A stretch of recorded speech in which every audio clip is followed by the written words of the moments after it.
December 7, 1941. Pearl Harbor. Marine Gunnery Sergeant Tom Brewster crouches behind a burning warehouse. His rifle trained on a Japanese pilot 800 it away, strafing helpless survivors in the oil-slicked water. Through his standard military scope, the target is nothing but a blur. He fires anyway. Complete miss. The pilot continues his deadly work, untouchable at that distance. 3 months later, in a cramped Pittsburgh optical shop, a German immigrant named John Unertl examines the Marines' obsolete World War I scopes with growing disgust. The Lyman 5 scopes can barely reach 400 it on a good day. Young Marines are dying because they simply cannot see far enough to fight back. Unertl slides his own creation across the workbench, an 8-power civilian target scope designed for weekend shooting competitions. "Captain," he says in his thick accent, "this scope was never meant for VAR." But as Captain Van Orden peers through the crystal clear our optics, suddenly seeing targets 1,000 yards away with impossible clarity, one question hangs in the air. How does a fragile civilian scope, rejected by military experts as too complicated for combat, become the backbone of America's deadliest sniper program? December 7, 1941. The morning sun cast long shadows across Pearl Harbor's tranquil waters, painting the battleships in shades of gold and gray that would soon be replaced by darker hues. At 07:55 hours, the first wave of Japanese aircraft screamed out of the western sky, their engines drowning out the peaceful Sunday morning sounds of a naval base at rest. Within minutes, the carefully ordered world of the United States Pacific Fleet dissolved into chaos, smoke, and the thunderous percussion of exploding ordnance.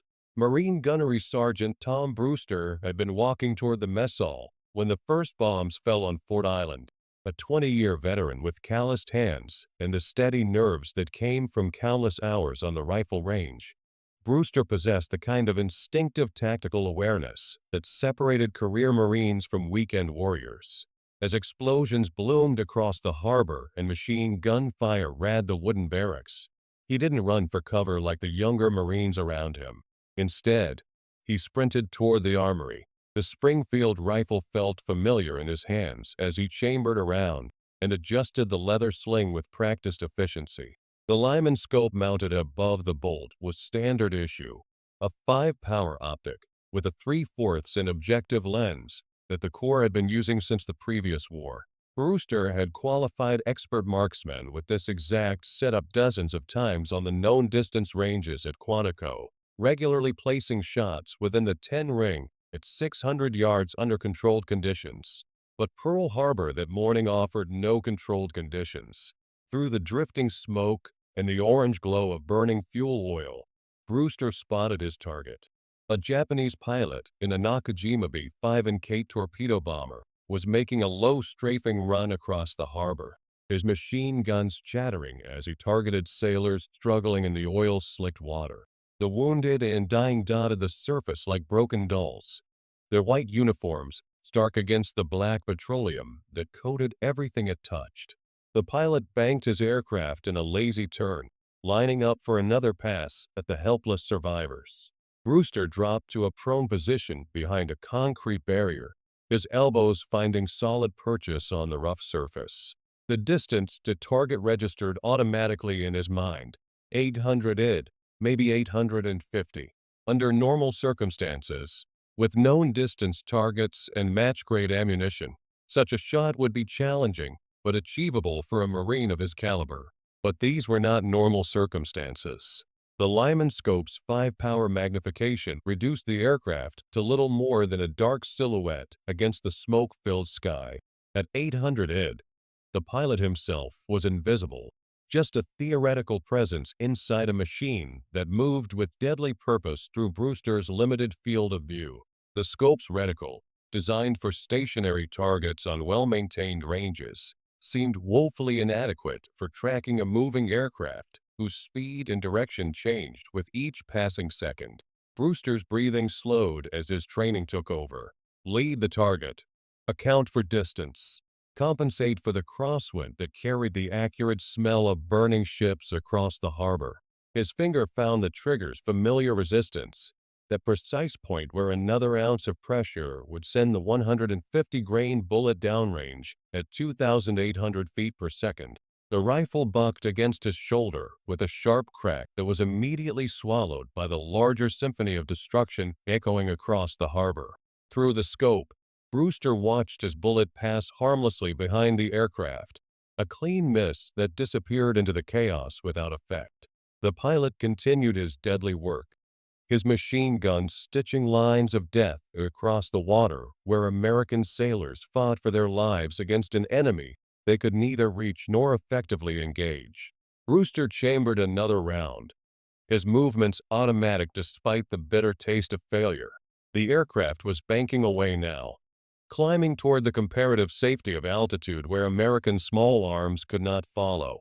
In 30 seconds of controlled breathing and careful aim, the Marine had learned a lesson that would haunt the Corps throughout the early months of the Pacific War.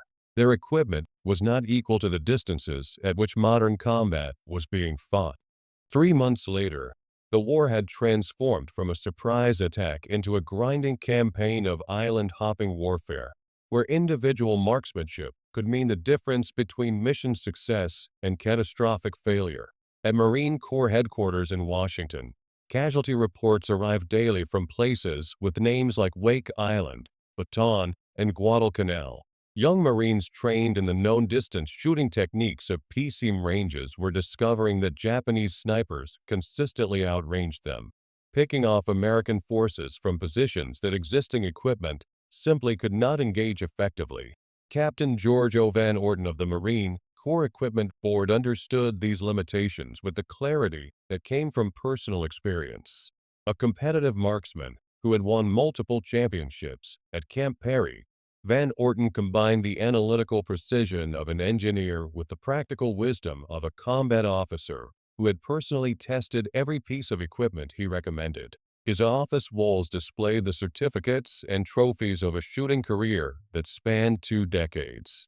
But the reports crossing his desk told a different story about American marksmanship capability under combat conditions. The journey to Pittsburgh on that cold February morning represented more than a routine equipment evaluation. Van Orden carried with him the weight of mounting casualties and the growing certainty that American forces were fighting with obsolete tools against an enemy who understood the tactical value of superior optics. The train ride through the Pennsylvania countryside gave him time to review the technical specifications one more time, though he had already memorized every detail of the current standard. The Lyman 5-scope represented the state of American military optics as it existed in 1942, a reliable, rugged design that offered adequate performance under the controlled conditions for which it had been developed. 5-power magnification provided sufficient target resolution for known distance shooting up to 600 yards. The 3/4 objective lens gathered enough light for clear visibility during optimal conditions. The internal adjustment mechanisms were simple and robust, designed to withstand the rough handling that military equipment inevitably received. But adequate performance under controlled conditions was proving insufficient for the realities of Pacific theater combat, where engagement distances regularly exceeded 800 id and environmental conditions challenged every assumption about equipment reliability. Van Orden had read enough after-action reports to understand that American marksmanship training was excellent, but American marksmanship equipment was failing the Marines who depended on it. The small optical shop on Liberty Avenue looked unremarkable from the street, its modest storefront wedged between a hardware store and a delicatessen in a neighborhood where immigrant craftsmen had been perfecting their trades for generations. But inside, John Unertl Sr. had been quietly revolutionizing precision optics with the same methodical attention to detail that had made German manufacturing synonymous with quality throughout the world. The rejection letter arrived on a Tuesday morning in late spring 1942, delivered by courier to the Marine Corps Equipment Board offices in Washington with the bureaucratic efficiency that characterized military correspondence during wartime. Captain George O. Van Orden read the TUR paragraphs twice before setting the document aside, his jaw tightening with each carefully worded denial. Colonel William Sterling's signature appeared at the bottom in bold ink, followed by the official seal that transformed recommendation into policy with administrative finality. Any new sniper rifle system will be based on the proven M19903 Springfield platform, the letter stated with bureaucratic certainty. The Winchester Model 70 proposal lacks sufficient field testing under combat conditions to warrant adoption during ongoing operations. We do not change horses midstream. The decision reflected institutional thinking that prioritized proven systems over innovative solutions, a conservative approach that valued reliability above performance improvements. At Camp Loon, North Carolina, the 3-month evaluation program had generated data that told a different story. Marine armors had conducted exhaustive testing of both the Winchester Model 70 and modified M1993 Springfield rifles, both platforms mounting John Unertl's 8-power civilian scope. The numbers were remarkable by any standard of military accuracy. Consistent 3.5-inch groups at 600 yards with match ammunition submitted of angle precision that exceeded existing military specifications by significant margins. Master Sergeant Bill Harrison had supervised much of the field testing with the skeptical eye of a range instructor who had watched fancy equipment fail under the stress of actual use. 20 years of Marine service had taught him to distrust complicated mechanisms, particularly when they would be maintained by 19-year-old Marines operating under combat conditions where proper cleaning procedures competed with immediate survival needs. The inert scope's external adjustment knobs and sliding mount system represented exactly the kind of complexity that made experienced non-commissioned officers nervous. That contraption's got more moving parts than a pocket watch, Harrison muttered as he examined the scope's micrometer mechanisms during a morning inspection.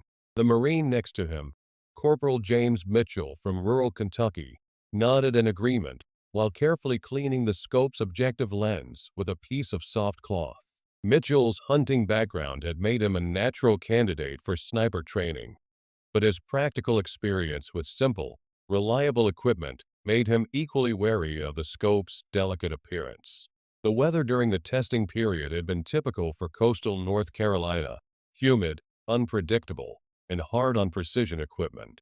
When rain began falling during a particularly important accuracy trial, both Harrison and Mitchell watched nervously as moisture accumulated on the scope's external surfaces.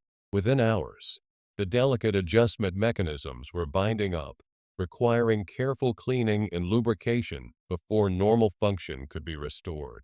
Back in Pittsburgh, John Unertl, Sr., received detailed reports of each equipment failure with the methodical attention of a craftsman who understood that perfection existed only in theory, not in the field conditions where his scopes would ultimately serve.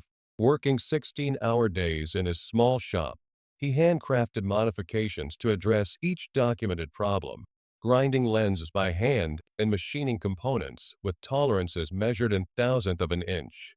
Emma Unertl brought her husband coffee at midnight, finding him hunched over precision lathes that filled the workshop with the sound of cutting steel. His thick German accent carried the weight of personal investment as he explained his latest refinements. Zimmerines, they need Z's to work perfectly. Young men like our Hans, they are depending on Z's equipment. The mention of their son, now training with the Marines somewhere in the Pacific, added urgency to work that was already consuming every waking hour. The fragility problem emerged as the most serious obstacle to military adoption. During sustained field trials, the scope's mounting system proved problematic under repeated recoil stress. The long tube shifted minutely with each shot, requiring constant rezeroing that negated much of the accuracy advantage the system provided. Humidity caused the external adjustments to seize, turning precise micrometer knobs into frozen mechanisms that resisted all attempts at field adjustment. Military evaluators documented every failure with the thoroughness that characterized professional equipment assessment. One particularly damaging report stated bluntly, too fragile for sustained combat use, requires excessive maintenance under field conditions, not recommended for adoption. The words carry the authority of field experience and the weight of institutional responsibility for marine lives. Despite the mounting evidence of durability concerns, marine casualties in the Pacific were climbing with each amphibious assault. Guadalcanal had demonstrated that Japanese forces were prepared for extended defensive operations using carefully prepared positions and superior optics to inflict maximum casualties on attacking American forces. Tarawa would prove even more costly with Marines advancing across open beaches under fire from concealed positions that existing equipment could not effectively engage. Corporal Mitchell received orders for the Pacific in late summer, joining the 4th Marine Division as it prepared for operations that would test American amphibious doctrine against increasingly sophisticated enemy defenses. His final letter home to Kentucky reflected the mixture of confidence and anxiety that characterized young Marines heading toward their first combat experience. "Mom, this new scope is something else. I can see individual leaves on trees 600 feet away. Feels like cheating." The first production models began reaching Marine units in late 1942, each rifle carefully packed in wooden cases with detailed maintenance instructions and specialized cleaning equipment. The M1 Tino 3A1 National Match rifles chosen for the sniper program represented precision weapons originally built for Camp Perry competition shooting. Their polished bolts, specifically bluey to prevent reflection that might reveal a sniper's position to enemy observers. Technical specifications reflected a compromise between civilian precision and military durability requirements. Each scope provided 8-power magnification through a 1/2 in objective lens, nearly double the light-gathering capability of existing military optics. Effective range exceeded 800 id under optimal conditions, representing a 60% improvement over previous capabilities. The mounting system secured the scope to specially prepared M19903-1 rifles through machine blocks that provided solid attachment points while allowing for field removal when necessary. Initial combat reports from mid-1943 painted an encouraging picture of the system's battlefield effectiveness. Marine snipers operating on Tarawa reported successful engagements at ranges exceeding 800 yards, distances that had previously been considered safe zones for enemy movement. Japanese forces accustomed to operating outside American small arms range found themselves vulnerable at distances they had considered tactically secure. But the encouraging reports were followed by devastating assessments from units operating in the humid jungle environments that characterized much of the Pacific theater. The 1st Marine Division's after-action report from Cape Gloucester was brutally direct. Unable to make effective use of M1203A1 Unertl sniper rifles due to climate and terrain conditions. Similar assessments arrived from other units operating in high-humidity environments, where precision mechanisms failed with alarming regularity. The negative reports landed on desks at Marine Corps headquarters like grenades, each one undermining confidence in equipment that had shown such promise during controlled testing. Colonel Sterling's voice carried the weight of vindication as he reviewed the field assessments. "I told you that contraption wouldn't work under real combat conditions." The institutional preference for proven systems over innovative solutions seemed justified by battlefield experience that could not be argued away. The decision to proceed came not from confidence in the equipment, but from desperation born of mounting casualties across the Pacific theater. By late 1943, Marine commanders faced the grim mathematics of amphibious warfare. Every major assault resulted in thousands of American casualties, many inflicted by enemy snipers operating at ranges where existing American equipment could not effectively respond. The strategic imperative to maintain offensive momentum against Japanese island fortifications demanded solutions, even imperfect ones that carried significant operational risks. Captain Van Orden received authorization to move forward with limited procurement, but the conditions attached to the decision reflected institutional skepticism about the Unertl system's battlefield viability. Each scope would be issued with detailed maintenance protocols developed specifically for high humidity environments. Special carrying cases made from moisture-resistant mortar would protect the delicate mechanisms during transport. Most critically, the scopes would be mounted exclusively on M1203-1 National Match rifles, precision weapons whose inherent accuracy could maximize whatever advantages the optical system provided. John Unertl, Sr., understood that this represented his last opportunity to prove that civilian precision engineering could serve military needs effectively. Working around the clock in his Pittsburgh workshop, he implemented modifications designed to address every documented failure from the field trials. The scope tubes received additional internal sealing to prevent moisture infiltration. External adjustment mechanisms were redesigned with larger, more robust components that could function even when contaminated with sand or salt spray. Each lens was individually tested under simulated combat conditions that included temperature extremes and humidity levels typical of Pacific operations.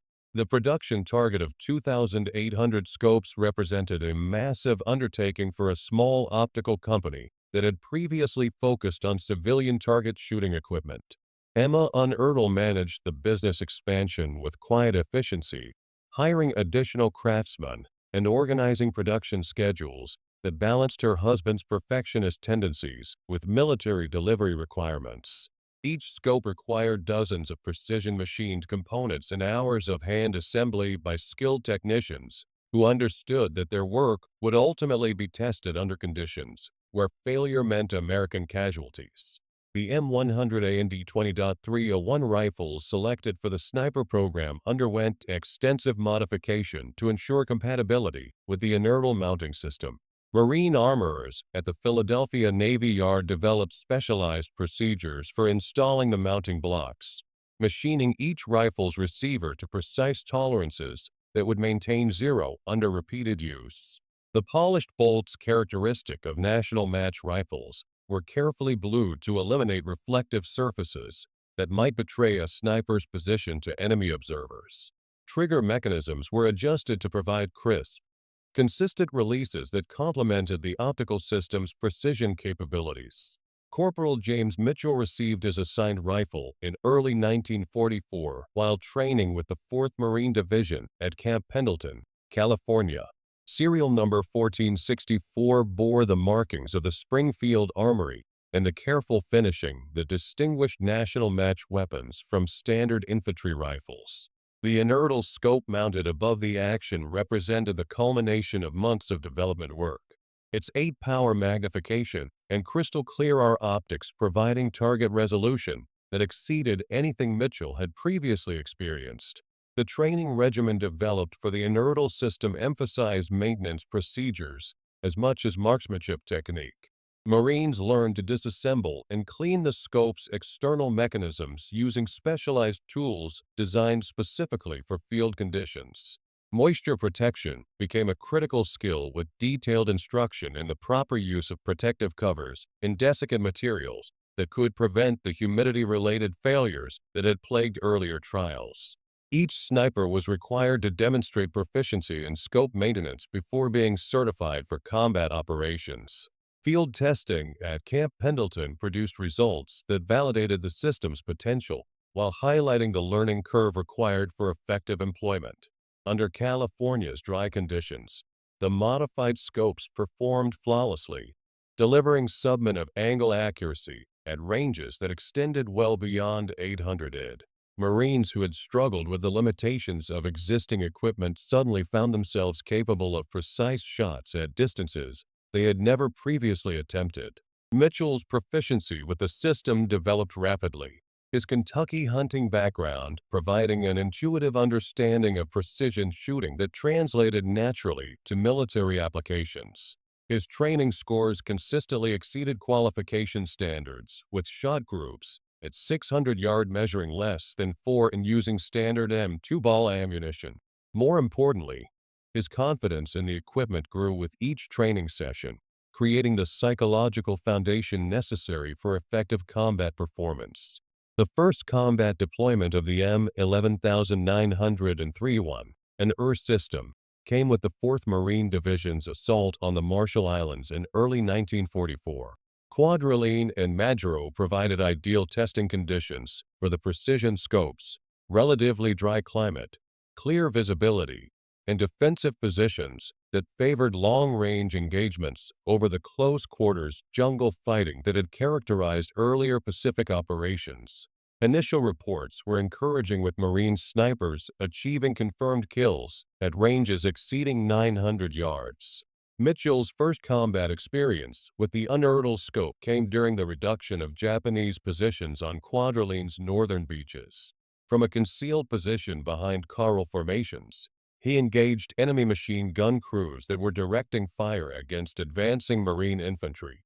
The scope's 8-power magnification allowed precise target identification at distances where enemy personnel appeared as distinct individuals rather than anonymous figures. His first confirmed kill came at a measured distance of 820 yards, a shot that would have been impossible with existing standard equipment. The psychological impact of successful long-range engagements extended beyond immediate tactical advantages. Marines who had previously felt outranged by Japanese snipers suddenly possessed the capability to dominate the precision shooting environment that characterized much of Pacific theater combat. Enemy forces that had grown comfortable operating at what they considered safe distances found themselves vulnerable to American fire at ranges they had not previously experienced. But the Marshall Islands' relatively benign environmental conditions provided an incomplete test of the system's durability. The next major deployment would come with the assault on Saipan, where tropical humidity and the coral dust that characterized cave warfare would challenge every assumption about equipment reliability. Mitchell and his fellow snipers prepared for operations that would test not only their marksmanship skills, but their ability to maintain precision equipment under conditions that had destroyed previous generations of delicate mechanisms. The technical specifications that governed the Unertl system's performance reflected compromises between civilian precision and military durability that would ultimately determine the program's success or failure. 8-power magnification provided significant advantages in target identification and engagement, but the longer scope tubes required more robust mounting systems that added weight and complexity. The 1.5 in objective lens gathered substantially more light than existing military optics, enabling effective use during marginal visibility conditions. But the larger glass surfaces presented greater vulnerability to environmental contamination. Production quality control became increasingly critical as deployment schedules accelerated to meet combat requirements. Each scope underwent individual testing that included accuracy verification, mechanical function checks, and environmental stress testing designed to simulate field conditions. John Unertl, Sr., personally inspected every 10th scope, his craftsman's eye detecting minute flaws that might escape routine quality control procedures, but could prove catastrophic under combat stress. The human cost of equipment failure remained constantly visible to everyone involved in the program's development and implementation. Each negative field report represented not just technical shortcomings, but American casualties that might have been prevented with more reliable equipment. The pressure to succeed weighed heavily on civilian contractors and military personnel alike, creating an urgency that transcended normal peacetime development cycles and demanded solutions that could save lives immediately rather than eventually. The after-action reports from Saipan arrived at Marine Corps headquarters in Washington like a succession of body blows, each document undermining confidence in equipment that had shown such promise under controlled conditions. The 1st Marine Division's assessment was particularly damaging. M1903 House Unertl sniper rifles proved ineffective due to environmental conditions and maintenance requirements exceeding field capabilities. Similar reports followed from other units, painting a consistent picture of precision equipment failing under the harsh realities of tropical combat operations. Colonel William Sterling's voice carried the weight of vindication as he reviewed the mounting evidence of system failure during a heated equipment board meeting in late summer 1944. "Gentlemen, I warned against adopting civilian equipment for military use. These reports confirmed that complicated mechanisms have no place in combat operations. His words reflected institutional thinking that valued proven simplicity over innovative complexity, a conservative philosophy that seemed justified by battlefield experience that could not be dismissed or explained away.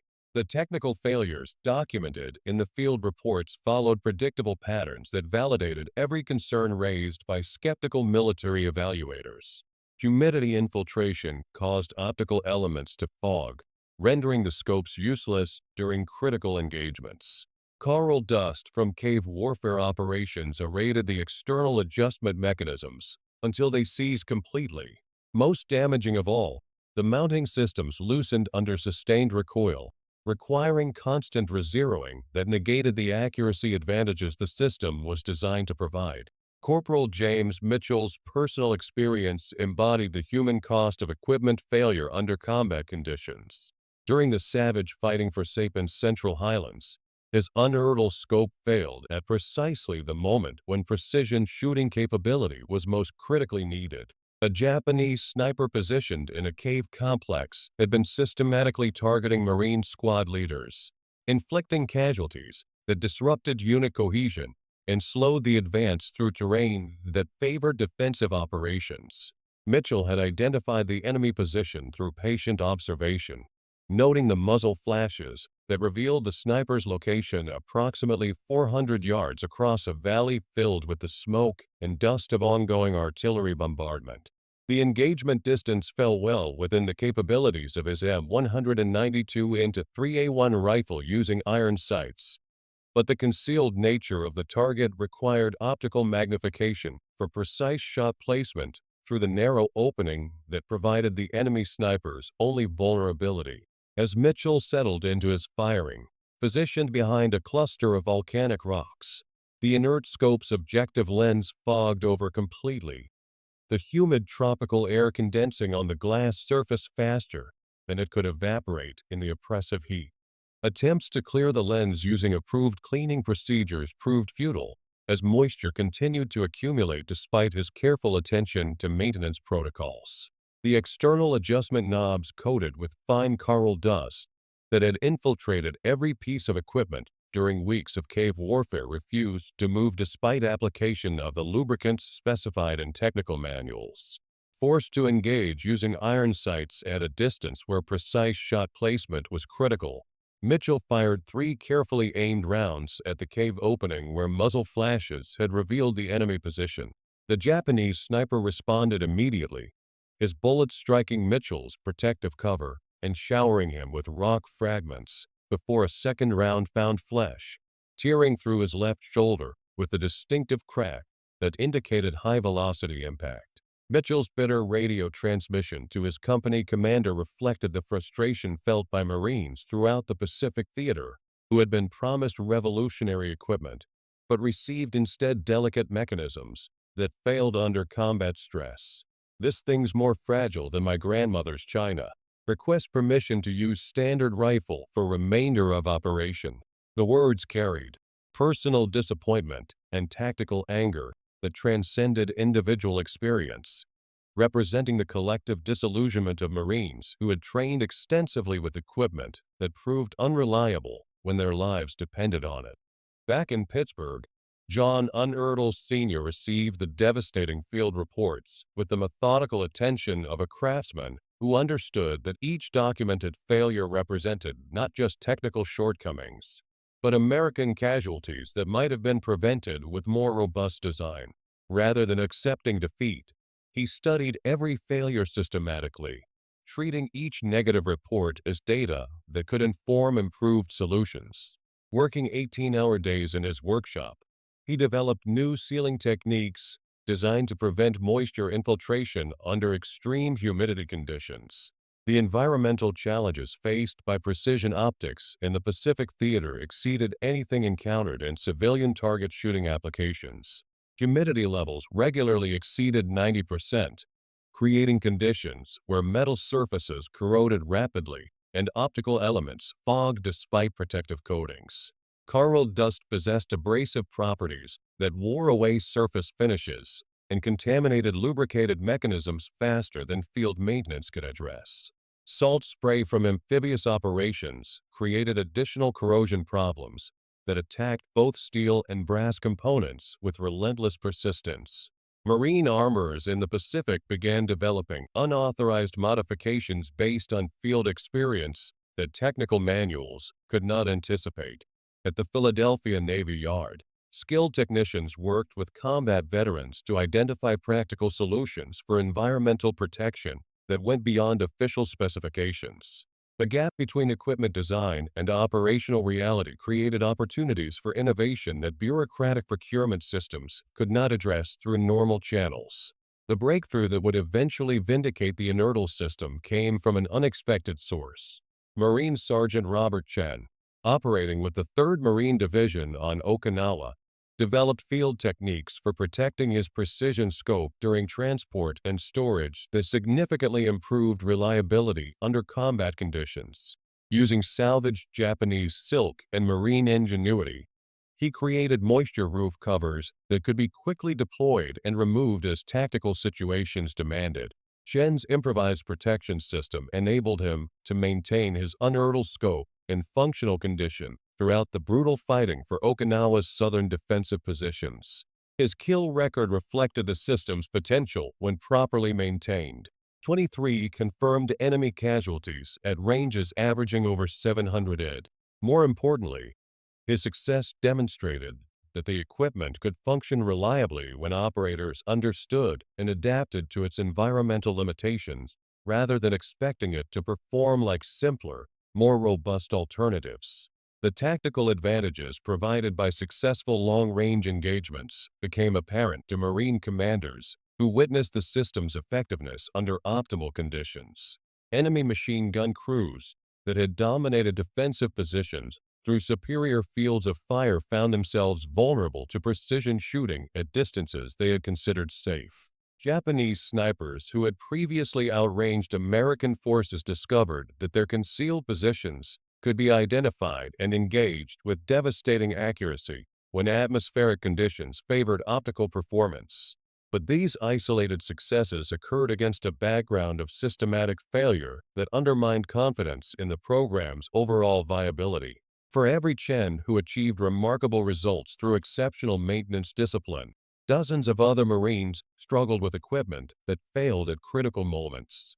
The statistical reality of combat operations demanded reliability percentages that the Unertl system, despite its theoretical advantages, could not consistently deliver under field conditions. Orders began circulating through Marine units in the Pacific, directing the phase-out of M1900 and 3A1 Unertl sniper rifles in favor of more robust alternatives. The decision reflected institutional priorities that valued consistent mediocrity over exceptional performance that came with unacceptable reliability risks. Marines who had invested months learning the system's intricacies found themselves retraining with simpler equipment that offered fewer capabilities but greater durability under adverse conditions. The human cost of this transition extended beyond tactical considerations to encompass the psychological impact on Marines who had experienced the system's capabilities under favorable circumstances. Mitchell, recovering from his shoulder wound at a field hospital on Saipan, expressed the bitter disappointment felt by many snipers who understood what they were losing. "Give me equipment that works 70% of the time over equipment that's perfect 10% of the time. Dead Marines don't benefit from theoretical advantages." The Forgotten War began with forgotten equipment. When North Korean forces crossed the 38th parallel in June 1950, the Marine Corps found itself desperately short of precision. Shooting capabilities after years of post-war budget cuts had reduced sniper programs to skeletal training cadres in warehouses across the continental United States. Hundreds of M13A1 rifles fitted with Unertl scopes sat in Cosmo-encoded storage, their wartime failures seemingly confirming institutional wisdom about the incompatibility of delicate civilian equipment with military requirements. The resurrection of the discredited system occurred not through deliberate policy decisions, but from practical necessity born of limited resources and urgent operational demands. Marine units deploying to Korea lacked sufficient modern sniper rifles to meet tactical requirements, forcing quartermasters to issue whatever precision equipment remained available in depot stocks. The same scopes that had failed in the humid jungles of the Pacific found themselves shipped to a peninsula where environmental conditions would prove dramatically different from their previous combat experience. Korea's dry mountainous terrain created operational conditions that played to the Unertl system's strengths rather than exposing its environmental vulnerabilities. Clear atmospheric conditions prevalent throughout much of the peninsula enabled maximum utilization of the scope's 8-power magnification and superior light gathering capabilities. Engagement ranges that regularly exceeded 800 yards favored precision optics over the simpler, shorter-range alternatives that had replaced the Unertl system in Pacific operations during the final months of World War II. Marine Corporal Robert Williams received his assigned M1NG31 Unertl rifle at the Buxton perimeter in August 1950, viewing the equipment with skepticism inherited from older Marines who had experienced the system's failures during previous combat operations. The scope bore the manufacturing marks of John Unertl's Pittsburgh workshop, its brass fittings showing the green patina of age, but the optical elements remaining crystal clear despite years of storage. Williams' Kentucky hunting background provided familiarity with precision shooting principles, but the eager 8-power magnification exceeded anything he had previously used. The training period at Bisson enabled Williams to discover capabilities that had been theoretical rather than practical during the system's troubled Pacific deployment. Under Korea's dry conditions, the external adjustment mechanisms functioned with mechanical precision that allowed repeatable scope settings for multiple target distances. The mounting system maintained zero stability through hundreds of rounds, eliminating the constant rezeroing requirements that had plagued the system during humid tropical operations. Most importantly, the optical clarity remained consistent throughout extended shooting sessions without the fogging problems that had rendered the scopes useless during critical Pacific engagements. Williams' first confirmed kill with the Unertl system came during defensive operations around the Buxton perimeter in early September 1950. A North Korean sniper position on Hill 207 had been systematically targeting Marine machine gun crews, inflicting casualties that disrupted defensive positions critical for maintaining perimeter integrity. The enemy position identified through patient observation at a measured distance of 940 had required precision shot placement through a narrow opening between rock formations that provided the sniper's only vulnerability. The engagement exemplified the system's capabilities under optimal conditions. Williams' careful range estimation, combined with precise windage and elevation adjustments, using the scope's external micrometer knobs enabled first-round hits at distances that would have required multiple ranging shots with simpler optical systems. The North Korean sniper, accustomed to operating outside effective American small arms range, found himself eliminated by precision fire delivered from a distance he had considered tactically secure. Word of successful long-range engagements spread rapidly through Marine units operating along the Korean front, creating renewed interest in equipment that many had written off as unsuitable for combat use. Williams' confirmed kill record climbed steadily throughout the autumn fighting, reaching 12 enemy casualties by November 1950. All at ranges exceeding 700. More significantly, his success rate approached 90% first-round hits when atmospheric conditions permitted optimal scope performance. The psychological impact of renewed long-range precision capability extended beyond immediate tactical advantages to encompass strategic implications for Marine sniper doctrine. Enemy forces that had grown comfortable operating at distances they considered safe from American fire found themselves vulnerable to precision engagement at ranges that redefined the tactical environment. Chinese forces entering the conflict discovered that their numerical advantages could be significantly degraded by individual American snipers equipped with superior optical systems. Technical vindication of the Unertl systems design principles emerged through systematic documentation of performance under Korean conditions. The same external adjustment mechanisms that had failed in Pacific humidity functioned flawlessly in Korea's dry climate, providing precise, repeatable settings that enabled consistent accuracy at extended ranges. Optical clarity that had been compromised by tropical moisture remained pristine throughout temperature extremes that ranged from summer heat to winter conditions approaching minus 30 degrees F. The mounting system's stability under Korean conditions validated design decisions that had been criticized during Pacific operations. The precision-machined mounting blocks, when properly installed and maintained, provided rock-solid scope attachment that maintained zero stability through thousands of rounds. The longer scope tubes that had been considered unwieldy in jungle warfare proved advantageous in mountain terrain where concealment distances enabled effective use of extended optical systems. Williams' record-setting kill at 1200 it came during the bitter fighting around Seoul in early 1951. A Chinese sniper positioned in a bombed-out factory building had been targeting Marine forward observers, preventing effective artillery coordination that was critical for reducing enemy strongpoints. The extreme range required careful calculation of bullet drop and wind drift, factors that the inert scope's precise adjustment mechanisms could accommodate when atmospheric conditions remained stable. The shot delivered from a concealed position among the ruins of a residential district struck the enemy sniper in the upper torso at a distance that established new standards for Marine precision shooting capability. Post-engagement analysis confirmed the range through triangulation measurements, providing documentation that would influence sniper training doctrine for decades. The engagement demonstrated that properly maintained Unertl systems could deliver precision fire at distances that approached the theoretical limits of the 3006 cartridges ballistic performance.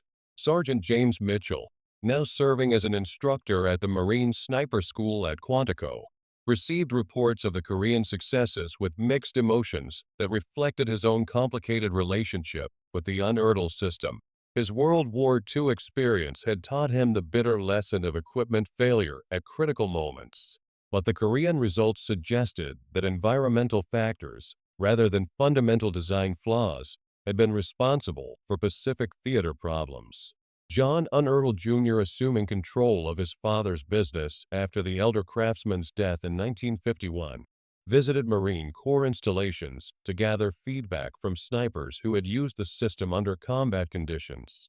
The conversations revealed important lessons about the relationship between equipment design and operational environment that would inform future development efforts.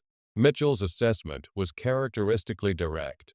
"Your father's scope saved my life more times than it failed me. We just had to learn how to use it properly."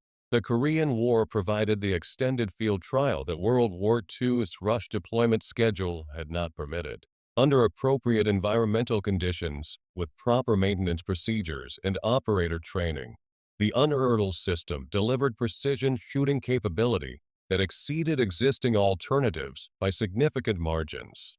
The vindication came not through bureaucratic rehabilitation, but through documented battlefield performance that established new standards for American sniper effectiveness. The lessons learned in Korea would prove prophetic for the system's ultimate vindication in Vietnam, where environmental conditions similar to the Pacific theater would again challenge equipment reliability. But by then, both the equipment and the Marines who used it had evolved to accommodate the system's characteristics, rather than expecting it to perform like simpler alternatives. The impossible idea had finally found the right combination of conditions and understanding necessary for its full potential to be realized.